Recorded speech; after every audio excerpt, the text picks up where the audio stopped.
নমস্কার, কেমন আছেন সবাই? সুমনা সুন্দরবন ভিলেজ লাইফের আরও একটি নূতন পর্বে আপনাদের সবাইকে স্বাগত।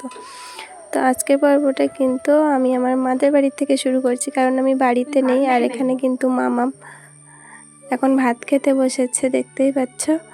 তো ও কিন্তু এখানে টুলটা নিয়ে নাড়ছিল। আর এখানে দেখো, আমি ওকে জিজ্ঞাসা করছি কোথায় এসছিস, ও কিন্তু কোনো কথাই বলছিল না। তো তারপরে ও আর আমি ভাত খাওয়ার পরে এখন যাচ্ছি একটু রাস্তার দিকে হাঁটতে।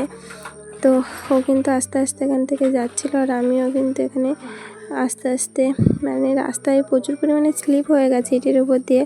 তো ও আর আমি রাস্তায় চলে এসেছি। আর আমাদের এখানে মায়েদের বাড়ির সাইডে, এই সাইডে নদীর সাইডে, তাই এখানে কিন্তু এই জঙ্গলে কিন্তু চারা রোয়ার জন্য খুবই কাটা হচ্ছে। দেখো, তোমাদেরকে দেখাচ্ছি,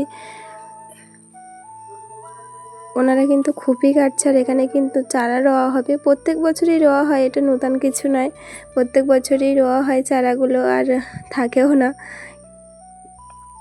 তো দেখো, সবাই মিলে কাজ করছে এখানে। সবাই মিলে বলতে যারা যারা এখানে কাজ করছে তারা ওই সাইডের দিকে বাড়ি, আমাদের মাদের বাড়ির পাশের কেউ বাড়ি না, একটু ওই সাইডের দিকে বাড়ি, ওরাই সবাই মিলে কাজ করছে এখানে। তো খুবই কাটছে, আর মামা আর আমি এখানে বসে বসে সেটা দেখছিলাম। তো মা এখন গেছে জল আনতে, আর মামা আর আমি এখানে বসে বসে হাওয়া খাচ্ছি আর ওদের গল্প শুনছি। ওরা কত রকম গল্প করছে সেটাই শুনছিলাম আর কি। আর চারিদিকে কিন্তু প্রচণ্ড পরিমাণে মেঘলা করছে, একটু করে বৃষ্টি হচ্ছে, আবার প্রচণ্ড পরিমাণে রোদ ছাড়ছে। যেমন গরম সেরকম বৃষ্টি, আবার সেরকম মেঘলা। তো মামা ম্যাডাম এখানে বসেছিলাম, আর আমি দেখো ওদিকে ক্যামেরা অন করেছে, ও এক একটা গান করছে আর নাচ করছে, দেখতেই পাচ্ছ।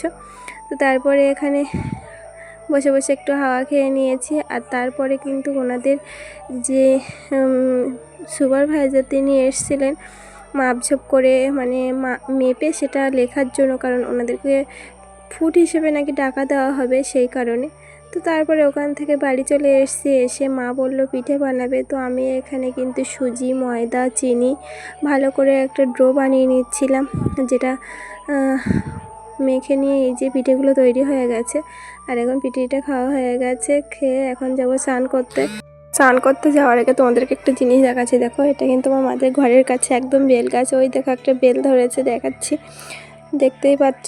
আর এখানে কিন্তু বেল গাছের পাশে এই দেখো, বেল গাছে একটা পাখির বাসা করেছে।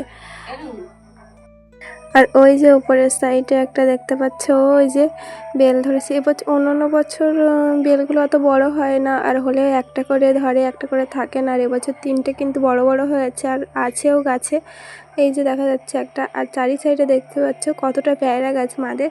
কিন্তু পেয়ারাগুলো কী হয়, পোকাই খায়, নাহলে ভিতরে পোকা হয়, এরকমই হয়। আর এই আমাদের জেঠুদের এই সাইডে কিন্তু ওল গাছ হয়েছে, দেখেছো, আমার মাথার ওপরে ছাড়িয়ে গেছে। এটা কিন্তু একটা ফুল গাছ। আর পুকুরের পাশে একটা আতা গাছ আছে মাদের, এই দেখো ওই উপরে দুটো আতা ধরেছে, দেখতেই পাচ্ছ। ওই যে বড় বড় হয়েছে যথেষ্ট। তো আর এখানে নিচে একটা ধরেছে, সেটা তোমাদেরকে দেখাচ্ছি, এই দেখো নিচে একটা হয়েছে। আর এই আতা খেতে কিন্তু আমার খুব ভালো লাগে, তোমাদের কেমন লাগে অবশ্যই কিন্তু কমেন্ট করে জানিও।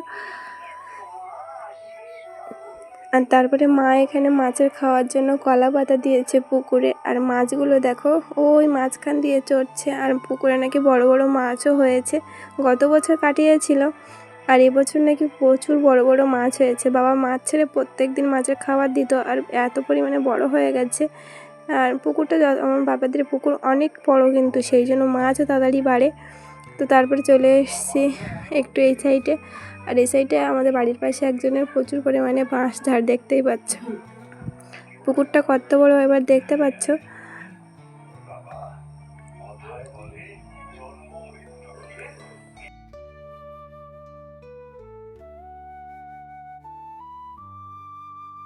তো তারপরে এই সাইডে কিন্তু পুরো সবুজে ঘেরা, ধান গাছগুলো কিন্তু অনেক বড় হয়ে গেছে। আর এখন এই বর্ষার সময় চারিদিকে গাছপালা সব সবুজে সবুজে ভরে গেছে। আর এই সাইডে ওই যে দেখো, যতদূর দেখতে পাবে পুরো সবুজে সবুজে ভর্তি। আর ওই সামনে একটা গ্রাম আছে যেখানে মানুষ বসতি, তো মানুষ বসতি বলতে এখানে প্রায় সব গ্রামেই মানুষ বসতি, কিন্তু জঙ্গলের সাইডটা খুব কমই বসতি, কারণ জঙ্গলের সাইড তো সেই জন্য। আর এখানে আমাদের বাড়ির পাশে একজনের এই বাঁশ বাগানটা। তো তারপরে আমি আবার চলে এসেছি পুকুর ঘাটে। আর দেখো মাছগুলো কিন্তু ওই দেখো নড়ছে, একটা মাছ না, এখানে 2-3টে মাছ একসঙ্গে ঘুরছিল, এরকম বড় বড়ই মাছগুলো। ওই দেখো কলা পাতা খাওয়ার জন্য কি করছে।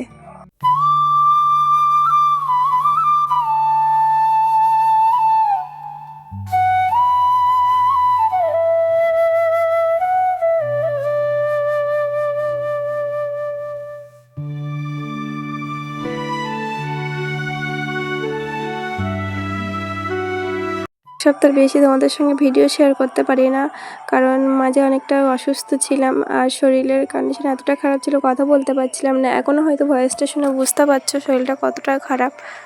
তো মাছ দেখা তো অনেক হলো, এবার চলো আজকের পর্বটা ভালো লাগলে অবশ্যই লাইক কমেন্ট শেয়ার করো আর চ্যানেলটিকে সাবস্ক্রাইব করো। দেখা হচ্ছে পরবর্তী আরও একটি নতুন পর্বে।